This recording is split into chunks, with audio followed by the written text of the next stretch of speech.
Paz do Senhor, irmãos. O livro de Romanos, capítulo 9, versículo 6 diz: Não que a palavra de Deus haja faltado, porque nem todos os que são de Israel são israelitas. O estudo pentecostal diz: Israel no plano divino para a salvação. Introdução. Em Romanos, capítulo 9, versículo 11, Paulo trata da eleição de Israel no passado, da sua rejeição do evangelho no presente e da sua salvação futura. Esses 3 capítulos foram escritos para responder à pergunta que os crentes judaicos faziam: como as promessas de Deus a Abraão e à nação de Israel poderiam permanecer válidas. Quanto à nação de Israel, como um todo, não parece ter parte no evangelho. O presente estudo resume o argumento de Paulo. Síntese. Há 3 elementos distintos no exame que Paulo faz de Israel no plano divino da salvação. O primeiro é um exame da eleição de Israel no passado. Em Romanos capítulo 9, versículo 6, Paulo afirma que a promessa de Deus a Israel não falhou, pois a promessa era só para os fiéis da nação. Visava somente o verdadeiro Israel, aqueles que eram fiéis à promessa. Sempre há um Israel dentro de Israel que tem recebido a promessa. Paulo chama a nossa atenção para o fato de que Deus tem o direito de fazer o que Ele quer com os indivíduos e as nações. Tem o direito de rejeitar a Israel se desobedecerem a Ele, e o direito de usar de misericórdia para com os gentios, oferecendo-lhes a salvação, se ele assim decidir. Segundo elemento.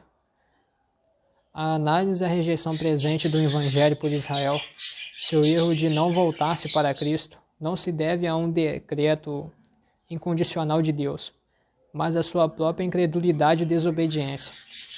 Finalmente, Paulo explica que a rejeição de Israel é apenas parcial e temporária. Israel, por fim, aceitará a salvação divina em Cristo. O argumento dele contém vários passos. Deus não rejeitou Israel verdadeiro, pois ele permaneceu fiel ao remanescente, que permanece fiel a ele, aceitando a Cristo. No presente, Deus endureceu a maior parte de Israel, porque os israelitas não quiseram aceitar a Cristo. Deus transformou a transgressão de Israel, crucificação de Cristo, numa oportunidade de proclamar a salvação em todo o mundo. Durante esse tempo presente da incredulidade nacional de Israel, a salvação de indivíduos, tanto os judeus como os gentios, depende da fé em Jesus Cristo. A fé em Jesus Cristo por uma parte do Israel nacional acontecerá no futuro. O propósito sincero de Deus é ter misericórdia de todos, tanto dos judeus como dos gentios, e inclui no seu reino todas as pessoas que creem em Cristo.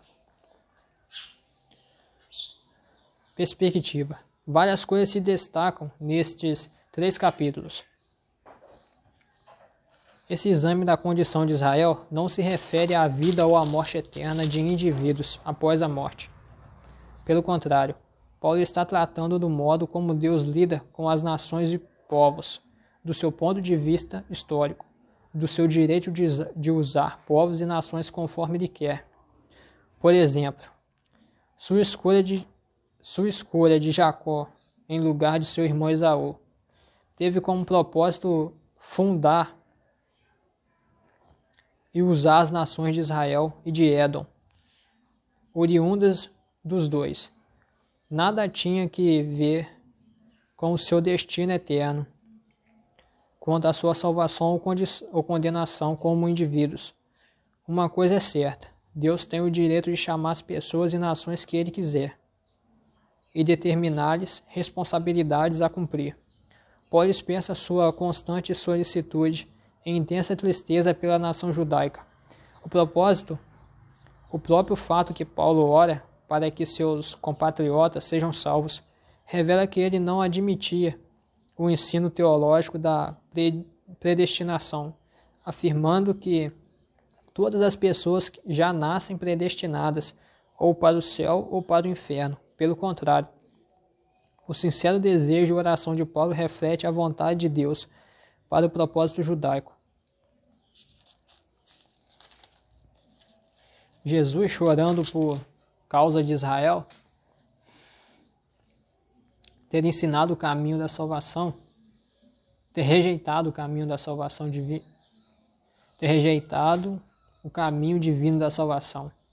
No Novo Testamento não se encontra o ensino de que determinadas pessoas foram predestinadas ao inferno antes de nascer.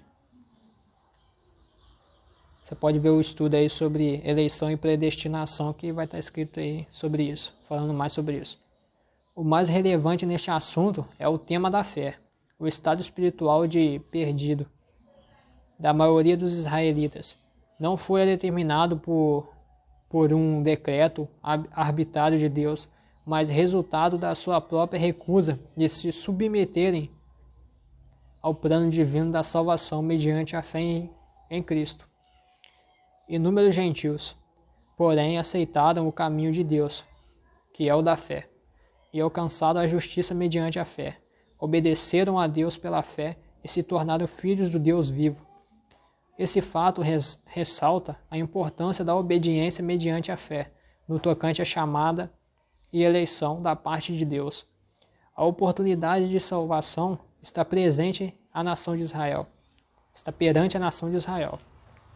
Se ela largar a sua incredulidade, semelhantemente os crentes gentios, que agora são parte da Igreja de Deus, são advertidos de que também ocorre o mesmo risco de serem cortados da salvação. Eles devem sempre perseverar na fé com temor. A advertência aos crentes gentios, em Romanos capítulo 11, versículo 20, pelo fato da falha de Israel é tão válida hoje quanto foi no dia em que Paulo a escreveu. As Escrituras são repletas de promessas de uma futura restauração de Israel ao aceitar o Messias.